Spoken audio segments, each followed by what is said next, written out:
Hi అండి, welcome back to our YouTube channel. మేమైతే బెంగళూరులో ఒస్కోట్లో ఉన్న కాటేరమ్మ టెంపుల్కి అయితే వెళ్ళాము. ఇక్కడ చూస్తున్న విగ్రహం అయితే కాళికాదేవి విగ్రహం.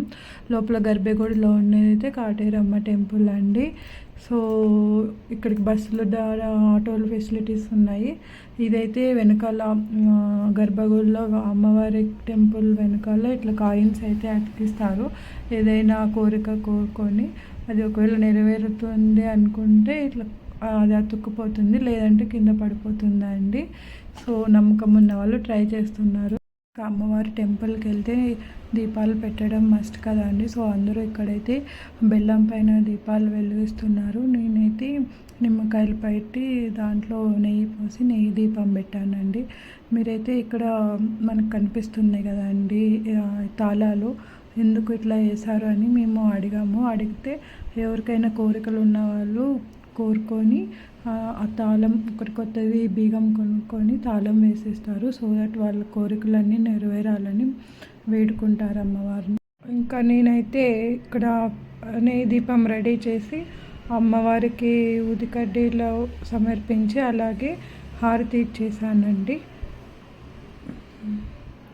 అందరూ ఇలా పైకి ఎక్కేసి అమ్మవారికి ప్రదక్షిణ చేసి మళ్ళీ అయితే కిందికి దిగేసి వస్తారండి. ఇక్కడ చూస్తున్నారు కదా మీరు.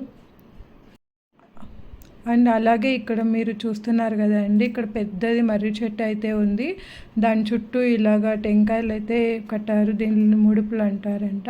ఎవరికైనా ఏదైనా సమస్య ఉండి లైక్ పెళ్ళి కాకపోవడం కానీ, పిల్లలు లేకపోవడం కానీ, వ్యాపారం బాగా కావాలన్నా, సంతాన భాగ్యం కలగాలన్నా, ఇట్లా ఏ సమస్యకైనా ఇక్కడ ముడుపు కట్టి ప్రదక్షిణలు చేస్తే ఈ మర్రి చెట్టు చుట్టూ సో ఆ కోరిక అయితే నెరవేరుతుందని ప్రజల నమ్మకము.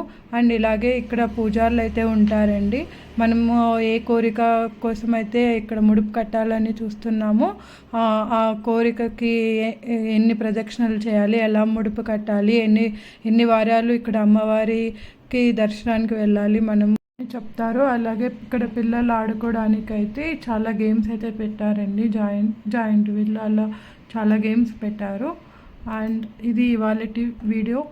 Thank you, see you, bye. Please do share and subscribe.